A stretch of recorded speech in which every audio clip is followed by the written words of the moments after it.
In the last video, we talked about microevolution and macroevolution and the difference between those. We also talked about real-time observations of evolution by natural selection in soapberry bugs and in antibiotic-resistant bacteria. I had you watch a video for today on Galapagos finches, which is another great example of evolution that we can actually view because we can see the evolution happening in our lifetime. So please make sure you watch that video. Direct observations are our best examples of microevolution because we're seeing evolution in a short period of time. However, if we want to have evidence for macroevolution or the generation of new species from ancestors, then we need to be looking at more indirect information. We can look at homologies, the fossil record, and vestigial structures for information about ancestral species. Homology is a similarity that comes from common ancestry between species. So first we're going to talk about homologous structures, which are body parts that have similar structure and indicate that there was a common ancestor. One of the best examples of homologous structures is the mammalian forelimb. Here we have 4 examples of mammals: a bat, a whale, a cat, and a human, all with forelimbs that have very different functions. The bat has a wing, the whale has a flipper, the cat has a front paw or foot, and the human has an arm. While all of these have very different functions, if you look at the internal structure, they're all very similar. All of the bones in the human arm are represented in all of these other mammal forelimbs as well. In some cases, the phalanges may have become very elongated, like in the bat, to form the wing. In the whale, the humerus has definitely decreased in size and has become much stouter, but all of these bones exist in all of the different mammal forelimbs, which suggests that these are homologous structures and they all stem from a common ancestor of mammals. Homology can also be seen in vertebrate embryonic development. All vertebrate embryos have very similar structures. In this image, I'm just demonstrating 2 categories of structures that all vertebrate embryos have. For example, this chick embryo and this human embryo, while they're extremely different when they are adults, have very similar primitive structures. These pharyngeal arches are also found in fish, for example, but these would develop into gills in the fish, and they develop into different body parts in chickens and in humans. Not only do all the vertebrate embryos have pharyngeal arches during development, but they also all have tails. So the chick embryo has this post-anal tail, the human embryo has this post-anal tail, and as you know, humans will reabsorb this tail, and as the adults, fully developed organisms, we don't have a tail, while chickens do. So homologous structures found in vertebrate embryos are also another good line of evidence for evolution and common ancestry. We also have homology in our molecular makeup. So, as you know, all organisms have a common genetic code of DNA, which is maybe the strongest evidence that we all stem from the same ancestor. But we also have similarities in proteins and gene products.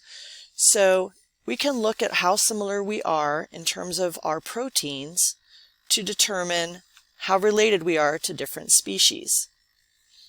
The similarities that we have in gene proteins can also, in proteins, can also be considered homologies. So if we look at hemoglobin, hemoglobin is a long polypeptide, has 146 amino acids, and if we look at these different species in terms of how related we are to them based on other traits, humans and monkeys are both primates, so we are relatively closely related to monkeys. Mice are still mammals, but they're not as closely related to us as monkeys. And then as we go down the line, chicken, frog, and lamprey, which is a type of fish, these are even more distantly related to us.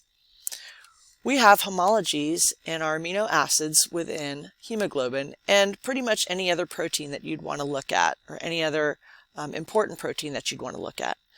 So we only differ from monkeys in 8 amino acids of hemoglobin. We differ from mice in the same protein by 27 amino acids. And as you can see, as we get further and further away from species that seem more like us, we differ more and more in the number of amino acids in hemoglobin. So these amino acids can also be seen as homologies. Any amino acids that we share with our other organisms are because we have a common ancestor with them. We use homologies to build evolutionary or phylogenetic trees. So we can use homologous structures, or we can use embryonic development, or we could even use molecular biology to build evolutionary trees. We're going to look at evolutionary trees in a lot more detail in chapter 26, but just for an introduction, we can see here that these branches of evolutionary trees that are more closely linked to one another are going to demonstrate that these groups are closely related. They share a common ancestor, more recent in time. So if we were to build a timeline, time would be headed in this direction. And so ostriches and hawks would have shared a common ancestor here, and their ancestor would have had feathers. So feathers are homologous structure for all birds. We will look at evolutionary trees in a lot more detail in the next chapter. We don't have to look just for homologies to find evidence for macroevolution. We also have the fossil record. The fossil record allows us to find bones of extinct animals of different ages and determine, based on the age of the specimens and the shapes of the bones, the line of, at least our best guess of the line of ancestors for current species. So for example, here's what we think about the common ancestors of horses from a long time ago. So here we have Mesohippus. They were sort of the size of a smallish dog. You can see they have these extra toes that modern horses do not.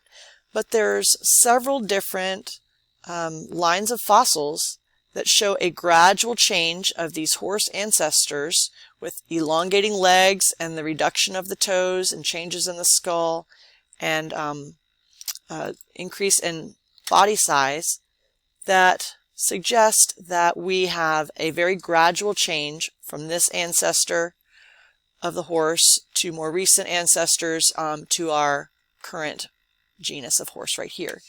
We see similar kinds of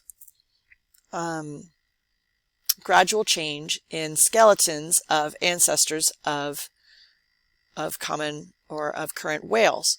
So the best hypothesis that we have is that whales had a terrestrial ancestor based on, I think a lot of them have to do with ankle bones that they've looked at, and that makes this Pachycetus a really good possibility for the ancestor of whales, the terrestrial ancestor of whales. And we have lots of intermediate skeletons of mammals that sort of transitioned into the water.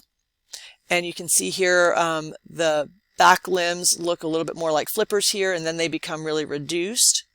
And actually whales today have a very small reduced little bone that represents its ancestors that were terrestrial. That's the hip bone. Another thing that we can look at is the skull of the whale, and you can see that the ancestors of the whale had nostrils at the front of their snout, as terrestrial animals do, and over time in these different skeletons, the nostrils migrate backwards until the nostrils are now at the top of their head, as in the modern whale.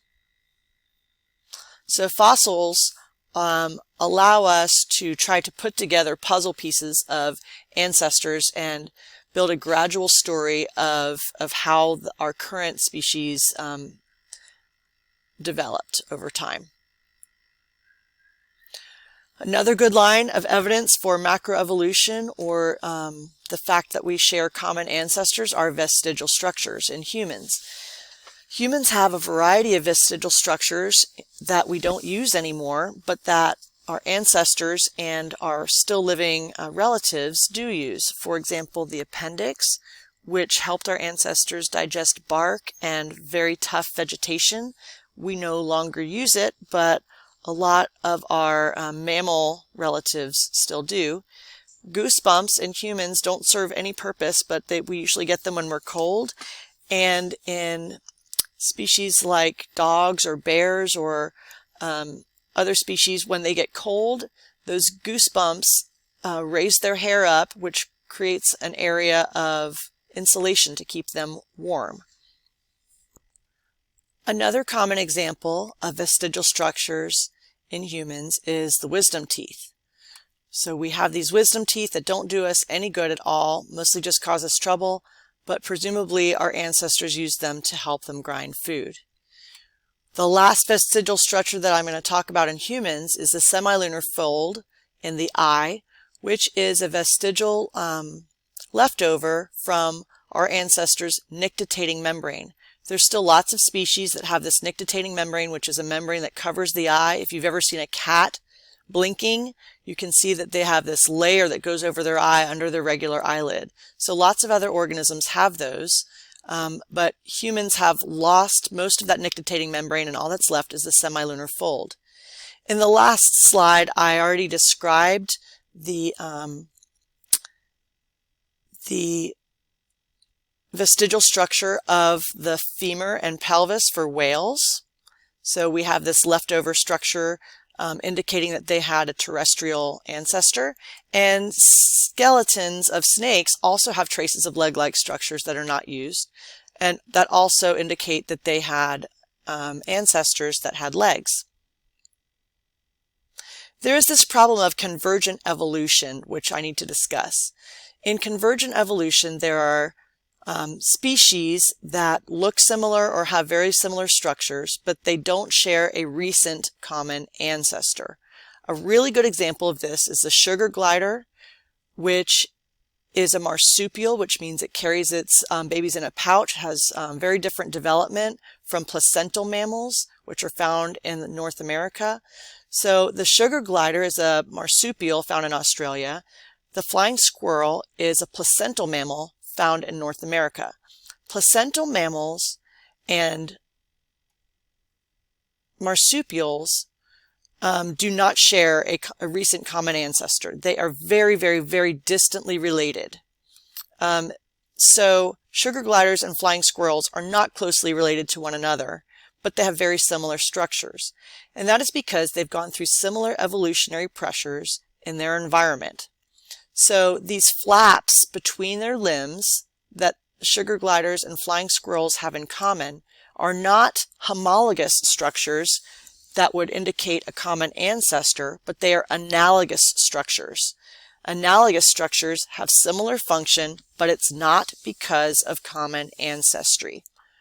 Granted, these are both mammals, so they do have a mammal ancestor, but that mammal ancestor between these two did not have these flaps between their wings, between their arms. So the flaps of skin between their arms do not indicate common ancestry.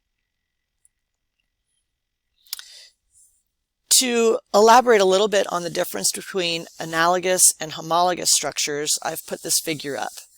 As I said just a second ago, analogous structures are similarities in structures that are not because of common ancestry, but instead they're due to convergent evolution or similar selection pressures. Homologous structures, in contrast, are similarities in structures that are due to common ancestry. And those structures may vary in function, but the inherent structures are very similar, and it's because they have a common ancestor that also had those structures. So the example I gave before of the forelimbs, that's here again for homologous structures. But here's a separate example for analogous structures that's different from the sugar glider and the flying squirrel. In this case, we're talking about analogous structures between different organisms that share a very similar environment, specifically an ocean, aquatic, marine environment. So here we have a shark, which is a fish, a penguin, which is a bird, and a dolphin, which is a mammal. All of these are vertebrates, but they are very distantly related to one another. Yet they all have very similar features. They have streamline appendages, but in a shark, it's a fin. In the penguin, it is a wing. And in the dolphin, it is a flipper. There are some similarities in structures here, but what we want to focus on is the streamlined structure. You can see the fin is very different than the wing, and the wing is very different from the flipper. Another thing you can look at is their body shape. They all have this torpedo body shape. It's not because they share an ancestor between sharks, penguins, and dolphins that had a torpedo-shaped body. It's that each of these different groups of organisms have species that have adapted to an aquatic environment and have approached that adaptation in similar ways, which is the torpedo-shaped body and the streamlined appendages. But these specific traits do not indicate a common ancestor. So hopefully that clears up the difference between analogous structures and homologous structures. Remember, homologies are used to provide evidence for common ancestry between different species. We also have the fossil record and vestigial structures as indirect evidence for macroevolution.